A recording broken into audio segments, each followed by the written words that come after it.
What's up, Zombie Talk 123. Hockey fan, something, asked me to do a video on the Toronto Blue Jays' future, and I'm going to be doing that right now. All right. The Toronto Blue Jays have a very promising future. I think everyone has realized that by now. Alex Anthopoulos, I think that's how you say his name, has really just built a fantastic team for now and the future. For now, the team is looking very good, but for the future, it's looking even better. The fact that they have a lot of young pitching coming up through the minor leagues, and really most of their top prospects, hitting wise, or their starters for the next few years are already at this major league level. It's not like there's a team where they're looking at their top prospect is still in the minors. You look at every position of the Blue Jays, they really have pretty good guys at every position. The fact that Brett Lowry is now in the majors at third base, that's huge, and he's still batting around 350, just raking it up in the majors. He said the only difference between the minors and the majors is a lot more breaking balls.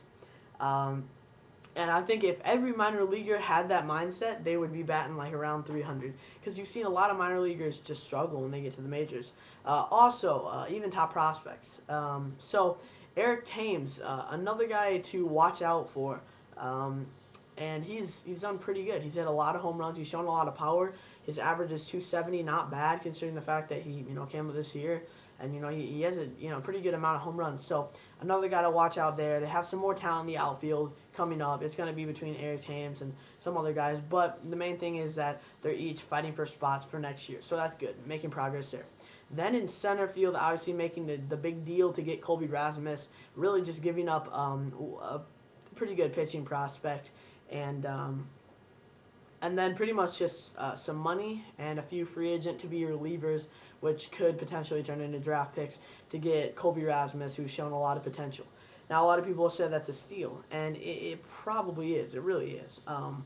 But at the same time, they had to give up a top pitching prospect, and they had to give up a few draft picks that who knows who they could turn into. And then Zepchinski is the main guy they had to give up, who's going to be cost control for the next few years, starter, relief, whatever he turns out to be. He's been pretty effective this year. And then just, some guys that help him out now in the relief, and then some draft picks. But really, the price, it's a very low price considering the Cardinals situation. The fact that really, I think they shipped him out for not enough, considering the fact that, if you're going to ship out Rasmus, I think you definitely need a guy like Eric Thames in that offer. I think obviously the Cardinals probably went and asked for Lowry first, asked for Thames, and the Blue Jays were very quick to answer no, because the Blue Jays weren't in a position to trade away prospects. They're in a position to trade away veterans that could help other teams. They're in a position to maybe take on some salary. And they were in a position to take on one, pretty good pitching prospect, or trade away, excuse me. But they're not in a position to give away all their prospects because they're not a big market team. And because of the fact that their payroll is, it used to have a pretty big payroll. What? Yeah. It used to have a pretty big payroll a few years ago. In the 90s, it was a really good team. But it's really more based on bringing up players through the minor league system right now. And they've been big on player development in the past few years. And they've been big on trading, too, as obviously you can see. First-round picks have really come back for them, really helped them. JP and Sibby, a great example of that. Catching position is down for the next few years. The only thing that scares you is the strikeout rate and the low average. And obviously with low average comes in low on base percentage. But to have this guy batting 7th or 8th and hit 20 home runs, you're getting something from your lineup there. Because of the fact that he has low batting average, they're probably going to bat him around 7th. And I could maybe even see 8th. The fact that the pitchers don't have to bat in the American League, he can bat 7th or 8th. If there's a star prospect that comes up in a few years, this guy can easily transfer to DH. Obviously, the low average is kind of scary. He's pretty good defense, not scary defense either. So, really, to have 20 home runs as a rookie, 60-plus RBIs, you're looking at a 25-plus home run year next year and 80-plus RBIs. So, this guy, yes, the low average. Hopefully, he can improve on. I think the first full season in the majors, good thing to get out of the way. I could see him next year hitting 240, 250. If he can do that, that'll be great, and he can just blossom. But the power is definitely there. I was actually at a Cardinal Toronto Blue Jay game, and he had a solo. I think it was a solo bomb, yeah. And then Juan Rivera hit a 3-run bomb, but get past that. Ricky Romero also pitched great. Another guy to be excited about, Ricky Romero. He was a top pitching prospect for the Blue Jays, first round pick. Again, a lot of guys pan out in the first round. You see a lot of talent taken that first round. The Blue Jays, their first pick, they got Ricky Romero. We've seen a few picks from that draft that have already turned out better than Romero, or maybe even more promising. But I think Romero's second half performance has really just improved his stock here. Romero is young. He's turned out to be the ace of this staff. His ERA is very good this year, mid threes, maybe even lower threes. I haven't checked recently, but this guy is pretty dominant. When he's on his stuff, he can strike you out. A lot of guys, he goes a lot of innings, and he's definitely a really good ace to have for the Blue Jays.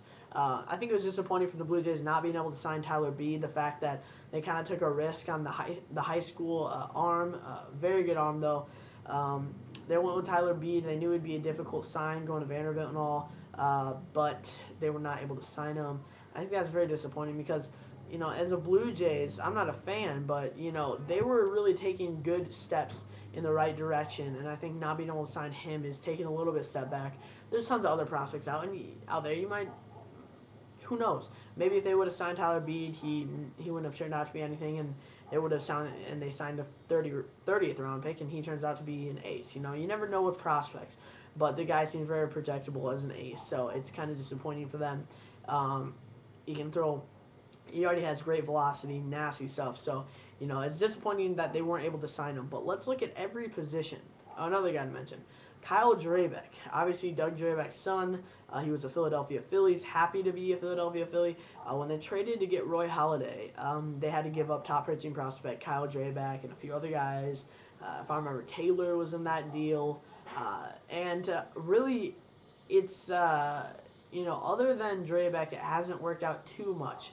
But really, the fact that Roy Halladay was going to be a free agent, I think that's the only argument that you have in that deal is the fact that, Roy Halladay was going to be free agent, and the Blue Jays are not in a position to give this guy $20 plus million a year. They were, getting to a point where they were starting to get their team back to over 500.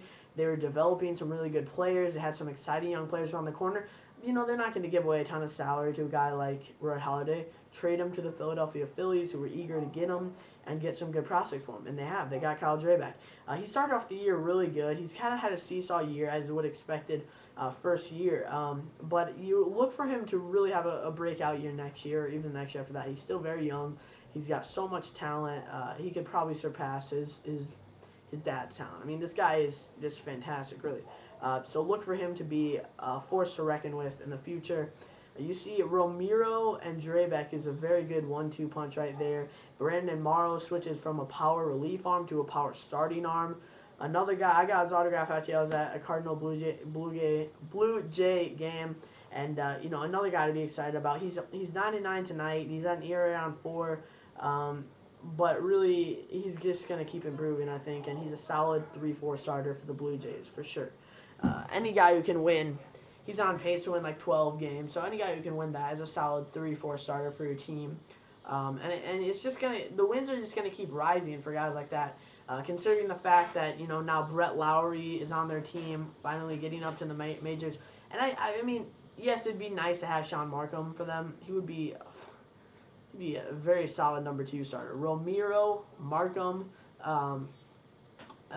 Drabek, and Morrow. I'd be a great 4.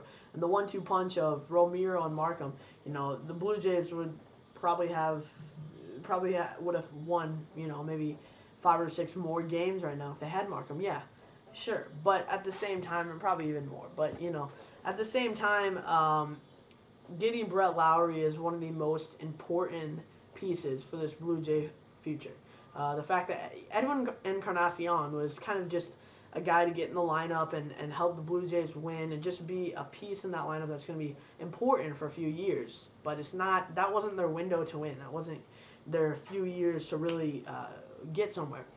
It was to put a third baseman on the field or DH on the field that was going to get hits and help you guys win. But yeah, it wasn't. We're going to get to the World Series with Edwin Encarnacion at third base. And they've got really lucky with Jose Bautista really panning out for them. They signed him to a pretty cheap extension considering what he's done this year and hopefully what he does the next few years for the Blue Jays. It was a risk. Obviously, it was a risk signing him to a multi-year extension worth $10 million per year. But if they would have waited and he would have had another season like this, he would be asking for at least $7 to $8 million more per season, maybe even more. Because his numbers, he's putting up numbers that guys are earning $22 to $25 million. And he's getting for half the price. So obviously having him in right field, he's not a bad defender. Makes routine plays. A few, others. He's not an all-star defender, of course, but the main thing here is a bat. He's a solid number 3 hitter in any lineup. Now, he could be a number 4 hitter. I kind of like him better in the 3 hole. You get him up in the first inning, gets on base a lot. And they have solid guys throughout the lineup that can bat 4, 5, 6, 7. You look at a lineup with Brett Lowry batting like 6th or 7th. You get a lineup with now Kelly Johnson. That deal, I don't really like it for the Blue Jays. I think that's the one thing that didn't really make sense for them. Unless they hope he projects to be a Type A free agent and gets draft picks, or maybe they can re-sign him to an extension. I don't know what they're trying to get out of that deal. The fact that they do have Escobar, they don't need John McDonald, but John McDonald is kind of like the Cardinals' Brendan Ryan. The bat hasn't really totally been there for him, but he's fantastic at defense. Brendan Ryan may be a little better at defense, but the thing with Brendan Ryan is he batted like 210 when the Cardinals traded him. John McDonald not batting that bad, but definitely doesn't really fit into the Blue Jays' long-term plan here. It's funny because there's not many other teams in the majors that are really talking long-term plan, but I think the Blue Jays have been really open about really what they're trying to do, and they've made it clear to every other team, we're developing players, we're getting top prospects, we'll trade you veteran guys that are going to help you guys win championships, but in a few years, we're going to have all-stars at almost every position. We got Yunel Escobar for aging Alex Gonzalez, and because Yunel Escobar was a clubhouse problem or whatever it was, and look at he's batting 300. He's had a fantastic year for the Blue Jays. We get Colby Rasmus for a few veterans, a pretty good pitching prospects and some money, and he could have all-star years ahead of him. He's 24, and he's already played 2-3 seasons and hit over 20 home runs in like 3 years.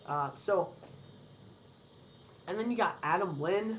He's not old. He's like, late 20s, maybe 30. I'm not even sure. But, he definitely has so many great years in Toronto. A few years ago, hitting above 330 home runs, 100 RBIs. He had an MVP type year. 2 years ago, if I believe, he had kind of a downish year. Then last year, he proved that it wasn't a fluke. He hit 24 home runs, driven around 80 RBIs. And this year he's having, a very good year too. He's averaged right around 300. He's a power hitter. He can bat, 4th or 5th. I kind of like him in the 5th spot if you can find a really solid 4-hitter. Jose Bautista, Adam Lynn, it's a great lineup. It really is. And then having JP Arencibia is such a guy to be excited about in that lineup, like we talked before. Brett Lowry, I like him in the 5 spot. Actually, as of right now, I put him in the 5-6 spot. I kind of like that idea for him. He's high average. He has some power. He hits a lot of doubles, drives in a lot of runs. And then you have Rasmus, of course. So Rasmus, there's so many guys that can go in so many spots here. Escobar, obviously they're batting lead off most of the year. I would love to see a lineup with him batting second, though. High on base percentage, high average. He can really set the table. And he has some speed. So he can set the table for a guy like Jose Bautista. And then there's Adam Lynn. And then there's Colby Rasmus, and then there's, Brett Lowry and JP Arencibia and so many guys. So really in the future, and then, before we were talking about Aaron Hill, and now we're talking about Kelly Johnson. We don't know who's going to be a part of their long-term situation at second base yet, but we'll see prospect-wise who blossoms. There's definitely going to be chances in September for guys coming up. Look for a lot of guys battling at spring training. It's going to be, a fun year for Toronto Blue Jays next year. All these guys that they got, Colby Rasmus, look for a first full season in Toronto, see how he does. Even though his average has been pretty low since joining the Toronto Blue Jays, he's driven in some runs. This is a very exciting team. Pitching, hitting, everything. They focus a lot on pitching lately, but at the same time, they've been able to focus on batting too, getting up these prospects, top prospects, getting up to the systems. And, I can see them in position to trade veterans for prospects all the time over the off season. We'll see what happens. All right, thanks for watching. I'll be talking 1, 2, 3. Glad to make videos. If you want me to make videos, just comment below or whatever. All right, thanks for watching. I'll be talking 1, 2, 3.